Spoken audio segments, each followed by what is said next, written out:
So, review of the last time, we actually went into this part where it's general information, preface, and the forward, showing how the first hundreds recovered.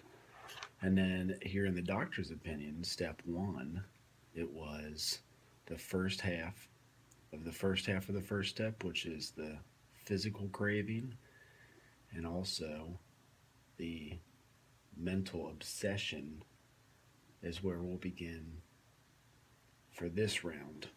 So body, mind, and then after this session would be spirit. So we'll move up to page 20. Excuse me. The reason I decided to start doing the podcast is because of health conditions. So, um, the end of Bill's story covers the physical craving. That's where I highlighted where I felt, thought, and drank similar to Bill. It's actually in this one, and I highlighted a few different things myself because it was uncanny, some of the stuff that I did think, feel, and drink like Bill. In 1939, he even wrote death by musket or by pot. And there is a mixture of stuff that I included. Remember, this is a textbook, not a novel, so it's meant to be done in order, designed to transmit the truth and the spiritual experience to a reader who knows nothing about what is contained in the book. And we're going to jump to after the highlights ended on page 17. And I actually had a note here that I'm supposed to consider everything I am resistant to, everything I don't like, and everything I don't believe can happen for me. And that's something that I certainly had a large experience with when I first came in, especially anything related to standard religion. I know that I've sent this in hard copy, but here is the text of the set-aside prayer where it says, "Please set aside everything I think I know about you, me, the program, and all things." I crossed out spiritual, that I might be open to the spiritual experience and learn the truth about these things. Please let me see and hear what I need to see and hear today. At the end of the day, I had it close with, "Lord, thank you for what I saw and heard today. Amen." So it's pretty simple, but the idea is up until the fourth step, which we're only on page 17, but that's page 64. We stopped saying that. And is to keep an open mind about the spiritual experience through the doctor's opinion, and through even the second half of the first step that we'll get into in the 20s. So, if this is all in view, it appears to be a process that involves surrender without hope, only defeats itself. So, we did go through the surrender stuff, but the first question, is there a solution? We of Alcoholics Anonymous know thousands of men and women who were once just as hopeless as Bill. Nearly all have recovered. That was underlined. They have solved the drink problem, and that's a 10th step promise here. We are average Americans. All sections of this country and many of its occupations are represented, as well as many political, economic, and religious backgrounds. We are people who normally would not mix, and that's so true. I see that in the rooms of every state I've lived in. There exists among us a fellowship, a friendliness, and an understanding which is indescribably wonderful. We are like the passengers of a great liner the moment after rescue from shipwreck, when camaraderie, joyousness, and democracy pervade the vessel from steerage to the captain's table. Unlike the feelings of the ship passenger, however, our joy in escape, and that's circled because I'm in constant escape, it says. That's what drinking did for me. from disaster does not subside as we go our individual ways. The feeling of having shared in common problem, and I wrote parole, or I'm sorry, common parole when I wrote problem above it, is one element in the powerful cement which binds us. And that's a quote from page 75. You'll see it later on. Here's our warning though, but that in itself would never have held us together as we are now joined. So the first 100 of us in the book, that doesn't mean us today, that were joined. So they're talking about themselves when they wrote it in 1939. The tremendous fact for every one of us is that we are, and that's again in this book, we've discovered a common solution, and that's circled. We have a way out on which we can absolutely agree, and upon which we can join in brotherly and harmonious action.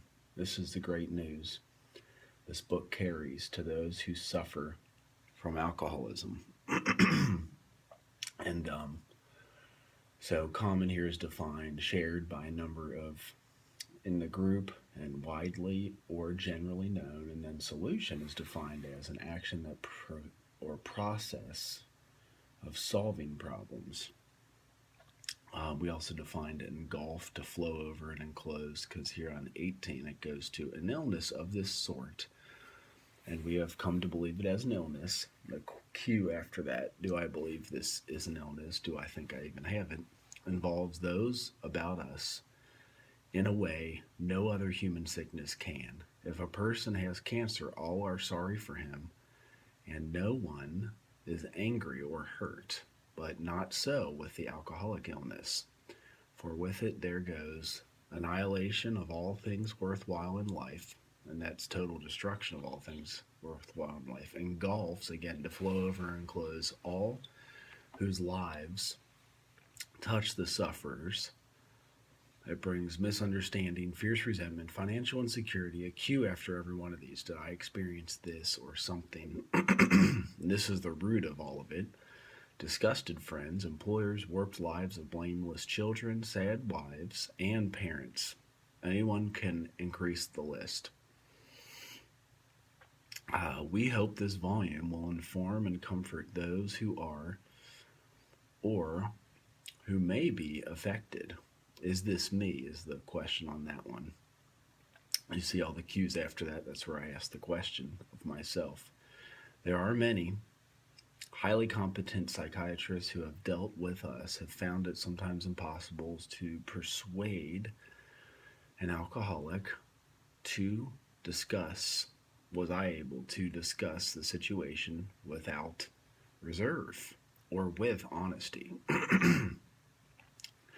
Strangely enough, my wives, parents, and intimate friends, I wrote my above that because it said they usually find me more unapproachable than do the psychiatrist or the doctor. So there's no safety.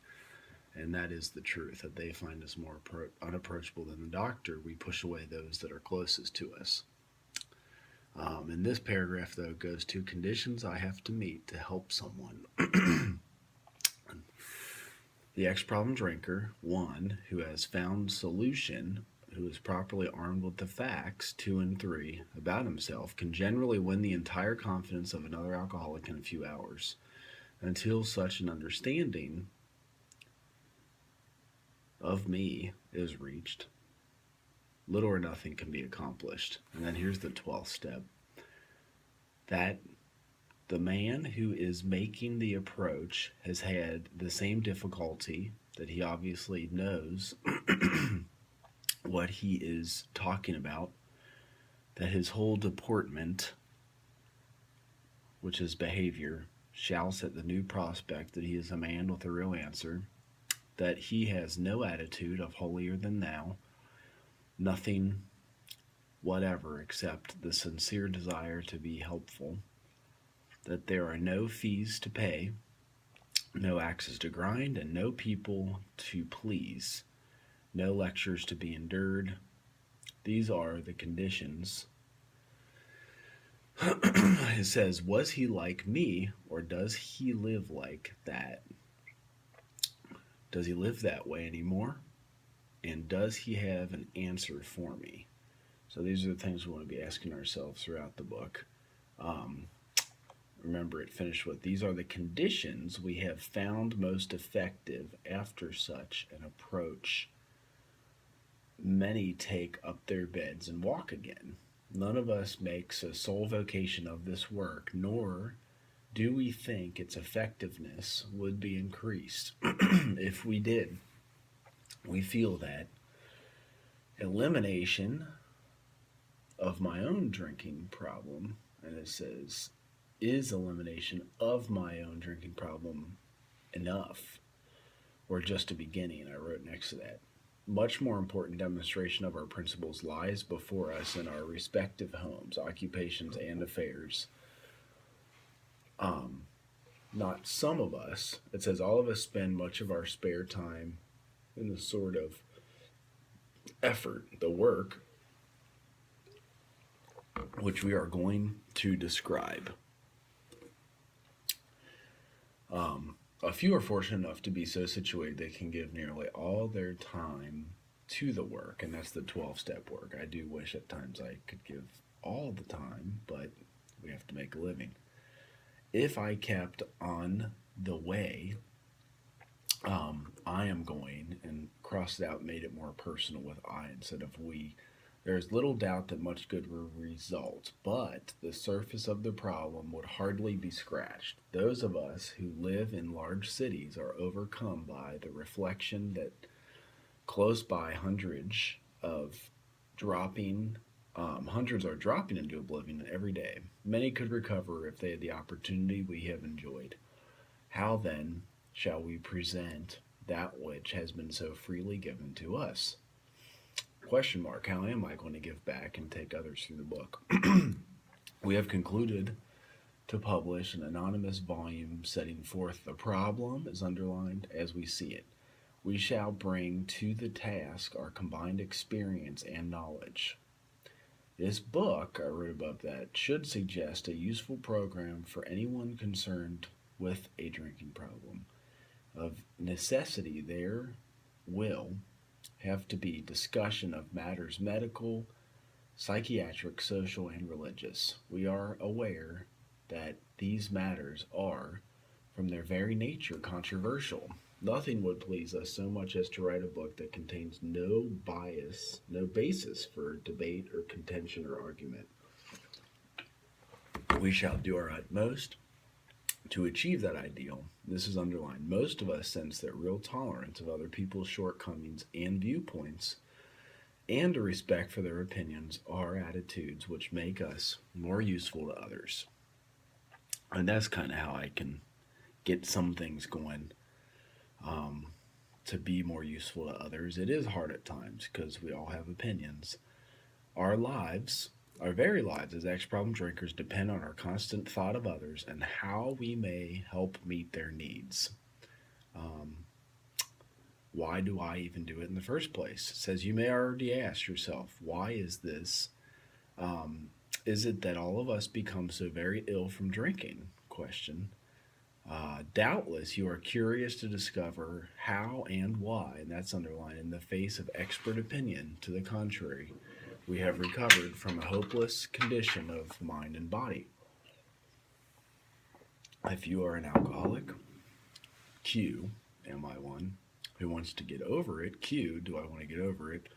You may already be asking, what do I have to do? Circled, because it is the purpose of this book to answer such questions specifically, and that's underlined. We shall tell you that we have done before going into a detailed discussion, underlined. It may be well to summarize some points as we see them. How many times people have said to us, I can take it or leave it alone. Q, why can't he? Why don't you drink like a gentleman or quit? And I crossed out you and said I, or this fellow can't handle his liquor. Why don't I try beer and wine, lay off the hard stuff? My willpower must be weak. I could stop if he wanted to. She's such a sweet girl, I think I'd stop for her. The doctor told him if he ever drank again, it would kill me. But there I am, all lit up again. These are questions to ask myself. Now, these are commonplace observations of drinkers, which we hear about all the time. Back of them is a world of ignorance and misunderstanding. We see that these expressions refer to people whose reactions are very different from ours. Reactions to booze is what that is. So, do I believe people who can drink normally do these things um, are physically and mentally different from me? Because that's the thing. I had a lot of friends I drank with, and they were able to get stuff done. Wake up the next day and not like take off on a 3-day bender. Um, then we have a certain type of hard drinker. He may have the habit badly enough to gradually impair. There's only 3 types of drinkers. What kind am I is the question mark. So they started with moderate drinkers, and they have a certain type of hard drinker. He does physically and mentally. It may cause him to die a few years before his time. If a sufficiently strong reason, say health, falling in love, change of environment, or the warning of the doctor becomes operative, this man can stop or moderate, although he may find it difficult or troublesome, and may even need medical attention, like a detox. Can I stop or moderate is the question for that one. Did I start as a hard drinker? So we can start as a hard drinker, but often we led to this. 3, what about the real alcoholic? He may start off as a moderate drinker. He may or may not become a continuous hard drinker, but at some stage of his drinking career, he begins to lose all control of his liquor consumption. That's the physical. That once I start to drink, I can't stop, and that's the key there. The question on this is, can I stay stopped on my own like a moderate or hard drinker? And it says, here is the fellow who has been puzzling you, especially in his lack of control. He does absurd, incredible, tragic things while drinking. He's a real Dr. Jekyll and Mr. Hyde. He is seldom mildly intoxicated. He is always more or less insanely drunk. His disposition while drinking resembles his normal nature, but little. He may be one of the finest fellows in the world, yet let him drink for a day, and he frequently becomes disgustingly and even dangerously antisocial. He has a positive genius for getting tight at exactly the wrong moment, particularly when some important decision must be made or engagement kept. He is often perfectly sensible and well balanced concerning everything except liquor, but in that respect, he is incredibly dishonest and selfish. He often possesses special abilities, skills, and aptitudes, and has a promising career ahead of him. He uses gifts to build up a bright outlook for his family and himself, and then pulls the structure down on his head by a senseless series of sprees. He is the fellow who goes to bed so intoxicated he ought to sleep around the clock. Yet, early next morning, he searches madly for the bottle he has misplaced the night before. If he can afford it, he may have liquor concealed all over the house to be certain no one gets his entire supply away from him, to throw down the waste pipe. As matters grow worse, he begins to use a combination of high-powered sedative and liquor to quiet his nerves so he can go to work. Then he comes home one day, the day when he simply cannot make it, and gets drunk all over again. Perhaps he gets to a doctor who gives him morphine or some sedative with which to taper off. Then he begins to appear at hospitals and sanitariums. This is by no means a comprehensive picture of the true alcoholic. Our behavior patterns vary, so there's all kinds of things you'll see. Different stuff happens, but this description should identify him roughly. So review this part. Why did I behave like this? is. If hundreds of experiences have shown me that one drink means another great disaster, with all its attendant suffering and humiliation, why is it that I take that one drink? Why can't I stay stopped? That's the other question. And then what has become of my common sense and willpower that still sometimes displays with respect to other matters?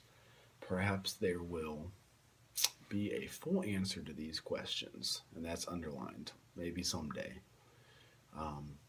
Opinions vary considerably as to why the alcoholic reacts differently from normal people. We are not sure why. Once a certain point is reached, little can be done for him. We cannot answer the riddle. I know that while the alcoholic keeps away from the drink, as I may do for months or years, I react much like other men. I'm equally positive that once I take any alcohol, whatever, into my system, something happens. And again, all these are crossed out to personalize them with I and me, both the bodily and the mentally sense. So this is our physical craving part. Body and mental sense, which makes it virtually impossible for me. Do I drink the way I intend, essentially, is the point of this. But it makes it impossible for me to stop. The experience of any alcoholic will abundantly confirm this. The cue here is, does my experience confirm this? This is the mental obsession before I drink. These observations should be, or would be, academic and pointless if I never took the first drink, thereby setting the terrible cycle in motion. Therefore, the main problem of the alcoholic centers in my mind.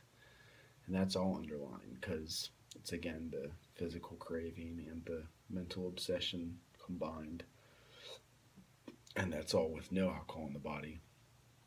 Rather than in his body, the problem centers in the mind rather than in the body. Problem is, once we start, we can't stop, so we have both. It's like perplexing. If you ask them why they started on the last bender, the chances are he'll offer you any one of 1,000 alibis. Says, I could always find an excuse to drink. Sometimes these excuses have certain plausibility, but on the side it's written all lies.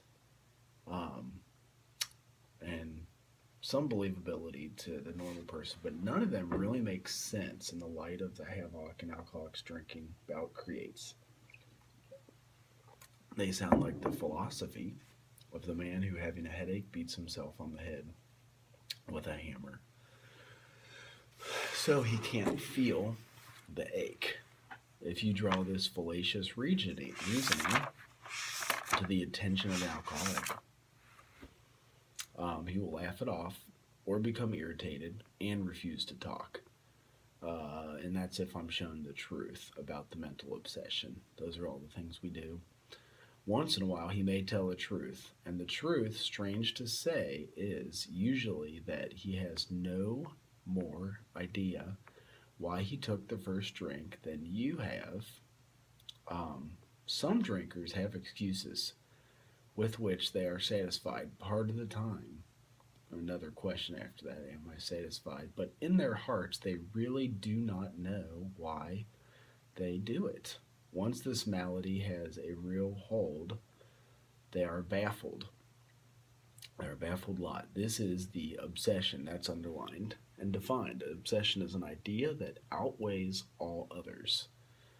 Obsession that somehow, someday, they will beat the game, but they often suspect they are down for the count.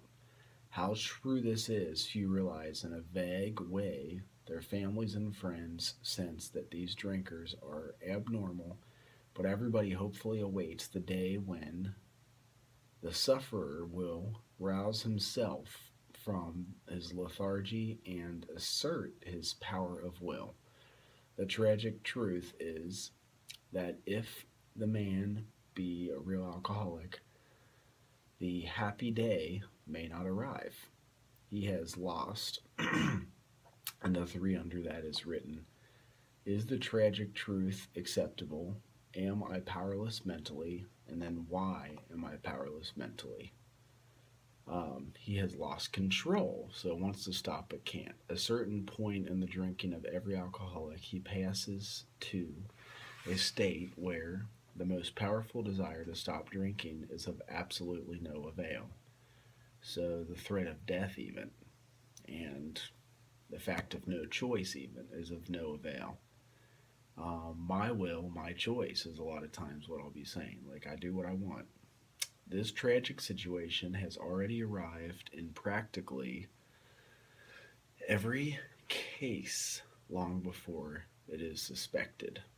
The fact is that most, for reasons yet obscure, have lost the power of choice and drink. So amount and when. It says our so-called willpower becomes practically non-existent.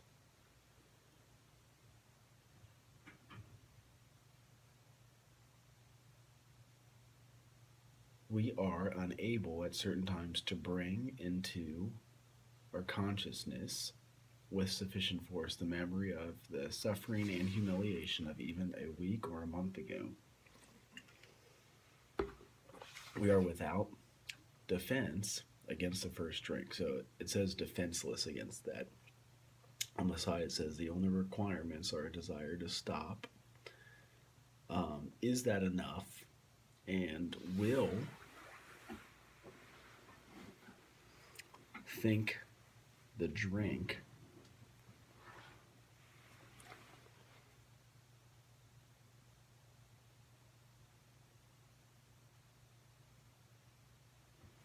through work? So can I think it through, and will that work? The almost certain consequences that follow taking even a glass of beer do not crowd into the mind to deter us.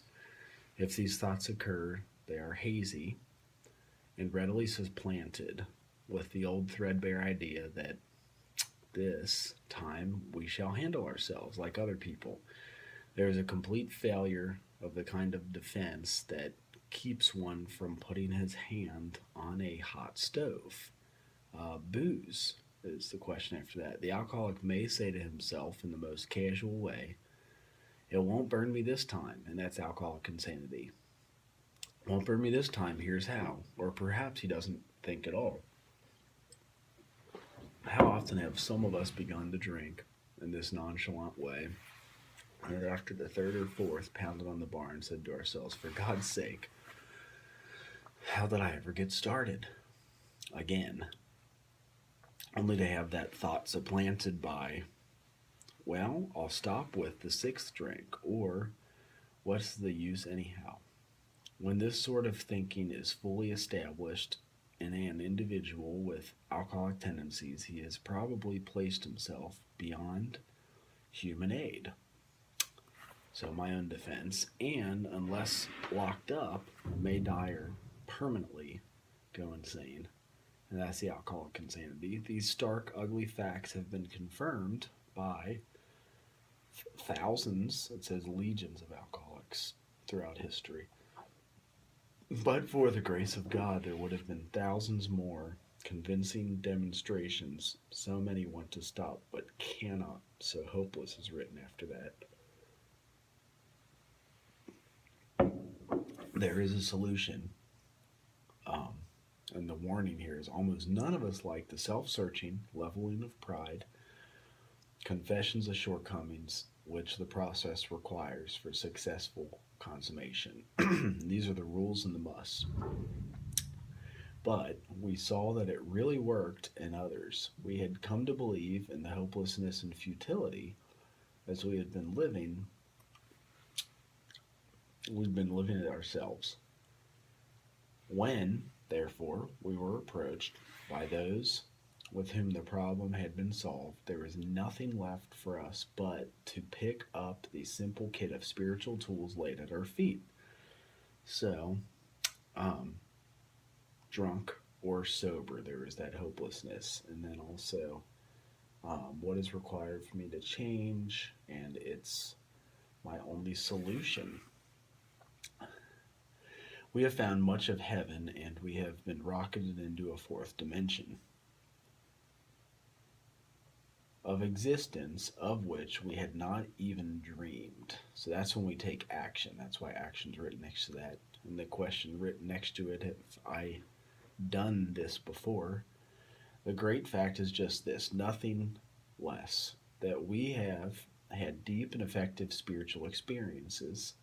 Have I, is the question next to it, which have revolutionized our whole attitude toward life, toward our fellows, and toward God's universe. The central fact of our lives today is the absolute certainty that our Creator has entered into our hearts and lives in a way which is indeed miraculous. He has commenced to accomplish those things for us, which we could never do by ourselves. So, if I'm hearing anything but how to have a deep and effective spiritual experience, then I'm hearing middle of the road.